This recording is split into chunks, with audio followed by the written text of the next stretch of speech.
This is Zahen's E, Aerial Rush, the ability that no one ever talks about but is secretly the most important skill you'll need to master to demolish your enemies. In today's video, I'll be explaining what it does, why it's so good for him, and how you can utilize it to its fullest potential. Hey, I'm Drysicle, your workout enthusiast, your Zahen connoisseur, and let's figure out why this move in particular is the character's entire lifeline. Before getting into the ability, we need to understand the character. So let's get into it. Zahen is a sustained bruiser, which basically means he's as slow as a sloth, as hard as a boxer. Hits as hard as a boxer and heals just like a crab, sharing some resemblance to Darius, Alawi, and Aatrox, but shares a lot more similarities with Jax.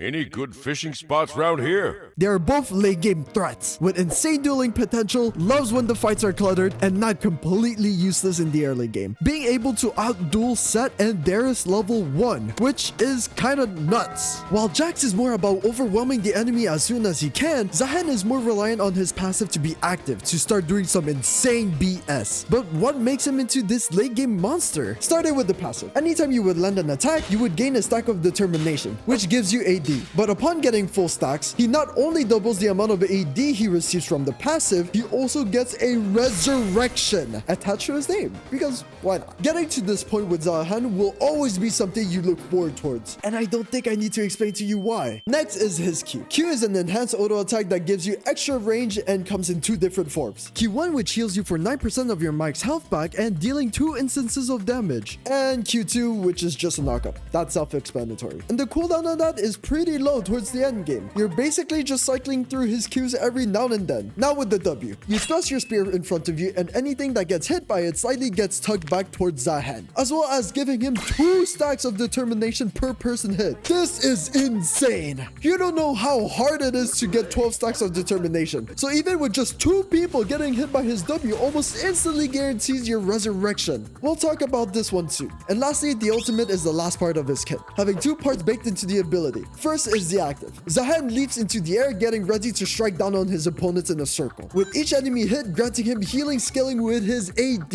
and the strike also dealing 200% of his current AD. Let's just imagine this for a second. This times 2. Oh, and if you thought you were safe behind your armor, the ultimate's passive gives him 10% armor shred for anything he does. Good luck. At least it's dodgeable. With all of that combined, this is the main reason why he's an amazing sustained fighter. But seeing his entire kit, you can see where the problem starts to seep in. Mobility. Yeah, it's mostly made up for upfront confrontation, which is pretty good for the top lane, but it gets a little rough when you're met with range. Come here, you little. And just because his ult is a dash, it doesn't mean he's as mobile as Mbessa, okay? Which is where the E comes in.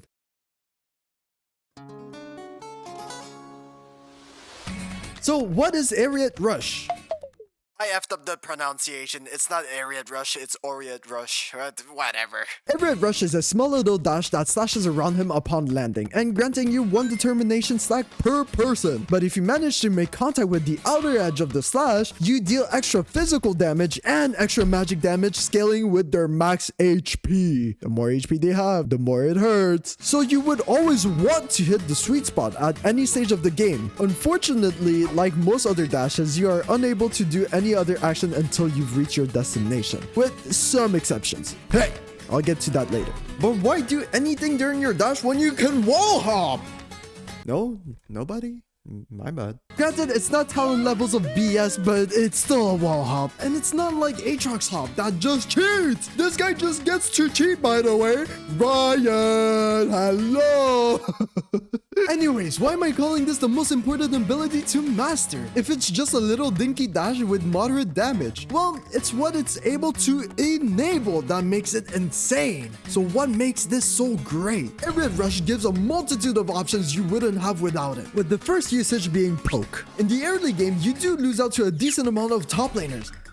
Not all of them, but to most of them. Once you start getting some items and not explode for misstepping once, you can afford to poke with this simple combo. Sweet spot E into Q. This is going to be your staple combo, giving you a decent amount of damage and sustain. But this can only be mainly used when you're in the safe spot to do so, aka, like I said, items or you're next to your turret. But did you notice something? Your Q hits at that range! So let's rewind a bit. Remember when I told you the Q increases your range? Maybe not. I did go over it pretty fast. Well, it gives you just enough range to follow up with your sweet spot, which is kind of nuts. But what if you aren't in a safe spot? The tried and true dodging. Whether you manage to put yourself in the really dookie spot or you're about to get hit by their really big spell, E can cover all of that for you. Not realizing you're in someone's kill range can be rough though, but if you pick up on the signs quickly enough, E is good enough to be a get out of jail free card. But if the same thing goes for them and they're critical, you might just want to save your E to dodge abilities instead of gap closing. And if you have the luxury to do that, you'll have the best chances to win your fight. But first, let's take a look at the most common combo pattern. Like, comment, and subscribe. It takes me a whole lot of effort to make these kinds of videos, so if you could help me out with any kind of support, it would be greatly appreciated. Anyways, the actual most common combo is this.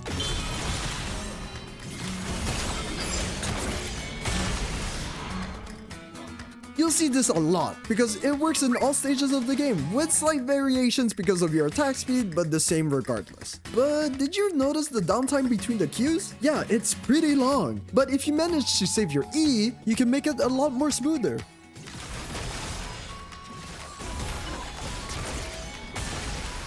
It may seem like you only got one extra determination stack, but saving that E until they throw out their big hitter is super important. But while we're on the topic of combos, there are two good rules of thumbs that I try to follow whenever I can to be able to output the most amount of damage. Using your W after Q2 and using your ult to follow up with W. Let's explain the first one. Dreaded Return is an unreliable CC starter. The reason being that it has the slimmest hitbox I've ever seen in the game behind Yasuo Q.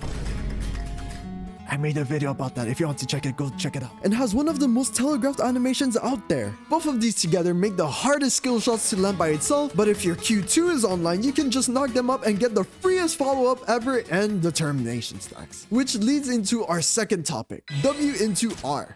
That animation took way too long to make. And I also hear you. Why can't you use your Q2 instead of W? There are two types of reasons for that. The first one is pretty simple. You're using your W to follow up with your Q2. I just talked about it, so what are we doing? However, the second part isn't known by many people. You can act out of your W while it's pulling. After the initial thrust, you are a free man. You can auto, you can use items, or you could use your R and guarantee the hit. Because yes, while both abilities share almost identical stun timers, your W lets you preemptively use your R before the stun even lands. But that doesn't mean it's impossible to get out.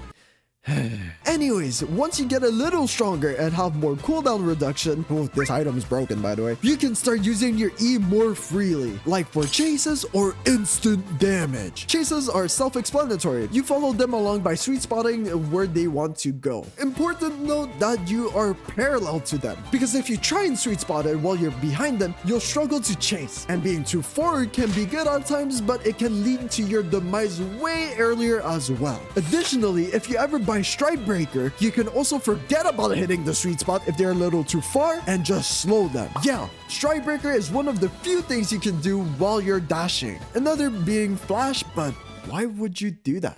Anyways, the importance of Aerial Rush cannot be understated. It has some skill expression with his sweet spot, but barely, and has a metric ton of uses like poking, chasing, dodging, and comboing. But it doesn't come for free since its cooldown is relatively long during the early game and isn't the strongest thing out there, unless if it's an all-in. And that's about it for the video. I hope you guys enjoyed. If you didn't, f you guys. Finally, I'm Drysicle, your workout enthusiast, your Zahan connoisseur, and I shall see you guys on the next video.